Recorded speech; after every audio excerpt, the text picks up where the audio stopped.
এখন দেখুন current check করতাম, কারেন্ট মারেন কি না মারেন না ওটা আগে বলা দেখতে হইব যে কারেন্ট মারেন নি, ওর ভিতরে একটা লোহা দেখা যায়নি, ঠিক আছে দেখুন দেখা যায় লোহা আছে, ওই লোহা যদি ওর ভিতরে থাকে আর ওটাও লোহা, ওই দুই লোহা একলগেও কানেকশন দিলে কানেকশন হয়ে গেল, কানেকশন হইব না নাকি তা দুই লোহা অনও লোহা দুইটাও রাখি, আর যদি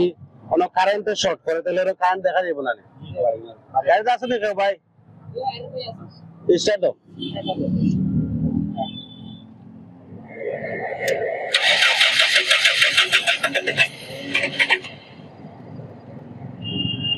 আবার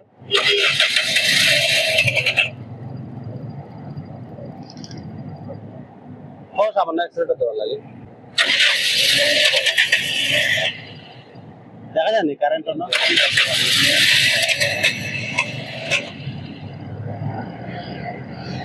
দেখা যায়, তখন যদি কোনো সময় স্টার্ট না হয় কিন্তু কারেন্ট না মারে তাইলে কি এখন আমরা একটু আগে দেখি চেক করতেই বলা যে গাড়ি কারেন্ট মারে কিনা, ইঞ্জিনিয়ারের জিজ্ঞাসা করছে ভাই গাড়ি কারেন্ট মারে, তখন যদি আপনি গাড়ি কারেন্ট মারে তো অন্য এখন প্রিপারেশন নিয়ে যায়, আর যদি কারেন্ট মারে না আপনি আরো প্রিপারেশন নিয়ে বন্ধ করেন। আমরা খাবো একটা সারফোনা স্কুটার লোয়া প্লাগের মাথা তোলা লাগানি লাগাইয়া লাইনের মাথা তোলা লাগানি লাগাইয়া উদরা, তো দেখা যায় গাড়ি অনেক সেলফ দিলে হলো সেম সিস্টেমে, যদি না দেখা যায় কারেন্ট মারে তাহলে গাড়ির কারেন্ট মারে, যদি দেখা যায় কারেন্ট মারে না দেখান না তার মানে গাড়ি কারেন্ট মারে না, ঠিক আছে। তাহলে যে গাড়ি আমরা এখন বুঝলাম যে গাড়ি কারেন্ট মারে কি মারে না, ধরলাম মারে তারপরে গাড়ি স্টার্ট লয় না, ধরলাম আমরা কারেন্ট মারলেও গাড়ি স্টার্ট লয় না, তখন আমরা চলে একটা প্লাগ রেঞ্জ আছে ধরিয়ে দিলাম, তখন আমরা কি করবো খুললাম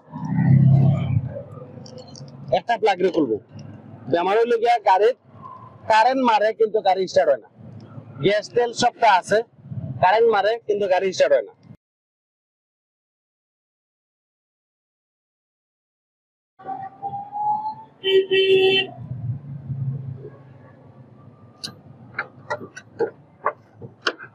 তখন হইলো ওলা প্লাগ রে খুললাম আমরা, হ্যাঁ ওই বই কিতা এটা গাড়ির ও প্লাগ রাখার মাঝে যেটা লালটা নেই, লাল টাকার অর্থ কিতা ভাই আগে ক্লাস করলে হয়ে যাবো ভাই, গাড়ি যদি গ্যাসে চলে তাহলে প্লাগের আগাটা ওলা লাল তাপ, আর যদি তেলে চলে পেট্রোল অকটেন এগুলা দিয়ে চলে যে আগাটা খালা থাকবো, লাল থাকলে কিটা চলে গ্যাসে চলে আর খালা থাকলে পেট্রোলে চলে। তখন যদি এই জায়গার মাঝে মোবিল উঠি যায়, মোবিল উঠিয়ে ওই জায়গাটা বিজি যায় তো স্টার্ট হইতো না গাড়ি, বুঝলেন, তাহলে যে যদি দেখা যায় গাড়ি কারেন্ট মারে গাড়ি তারপরে স্টার্ট হয় না তার মানে অন্য মোবিল উঠিয়ে যাওয়ার চান্সেস, আমরা ওটা খুলিয়া দেখি এটা খুলিয়া প্লাগ খুলিয়া পরে যদি প্লাগ শুকনো আছে তারপরে গাড়ি স্টার্ট হয়ে যায় এখন আমার এখন ইঞ্জিনিয়ার লাগবে, এরপরে সাধারণত ইলা আর কথা নাই, এরপরে মনে এমনি সর্দি চাদুর মানুষের অহন কিতা হাসপাতাল যাওয়া লাগবো না, কিতা ট্যাবলেট খাওয়ার লাগে খাইলে এটা সব নর্মাল ডাক্তার সবে আমরা পারি এটা। তখন যদি মনে রক্ষা মাথার বেদনা করে সর্দির কারণে তখন আর লাভ হইব না, আমরা ওষুধ খাইবো ডাক্তার আছে ডাক্তারও যেটা হইব ওটা। এখন মনে হলা গাড়ি যদি দেখা যায় যে সবটা অফে আছে তারপরেও গাড়ি স্টার্ট হয় না তখন ইঞ্জিনিয়ার লাগবো। প্রথম কাজ হইলে দেখতে হবে গাড়ি কারেন্ট মারে কিনা, একটু ফার্স্ট ধরকা গাড়ি বন্ধ হয়েছে স্টার্ট থেকে বন্ধ হয়েছে, পয়লা দেখলাম গ্যাসে কন্ট্যাক্ট করেনি, যে গ্যাসে কন্ট্যাক্ট করে ডাইরেক্ট করছি, ডাইরেক্ট করার পরে দেখলাম যে এখনো তারপরেও গাড়ি স্টার্ট হয় না, ওকে গাড়ি কারেন্ট মারেনি, দেখলাম কারেন্ট মারে না, পয়লা দেখলাম যে ফিউজ চেক ঠিক আছে সব ফিউজ ঠিক আছে, এরপরে দেখলাম যে গাড়ি কারেন্ট মারেনি, কারেন্ট মারে তারপরে স্টার্ট হয় না, খুললাম প্লাগ খোলার বাদে যদি দেখি ও আগাটা পরিষ্কার আছে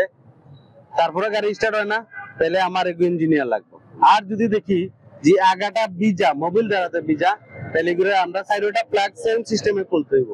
খুলিয়া আবার ওটার ওয়াশ করতে হইব, ওয়াশ করিয়া পালা করি ওয়াশ করি একবারে পরিষ্কার করিয়া পরে লাগাইয়া স্টার্ট দিলে স্টার্ট হয়ে যাওয়ার কথা। মানে গাড়ি যদি কোনো সময় গাড়ি আপনার মোবিল অনেক সাইডে দিয়া যায় বেলফোর্ড সাইডে দিয়ে যেতে পারে, তারপরে আপনার নিচে কি উঠতে পারে। যদি প্লাগর আঘাত মোবিলে পৌঁছে কোনো কারণে বেশি ভিজা থাকে আর গাড়ি স্টার্ট হইতো না। এটা ওয়াশ করিয়া শুকাইয়া আপনার রেখে দোকা, তাইলে এগুলো আবার স্টার্ট হইব। আশা করি তখন বুঝছেন। একটু বাদে জিকে বুঝবো তো বুঝবো যে আপনি কেমন বুঝছেন।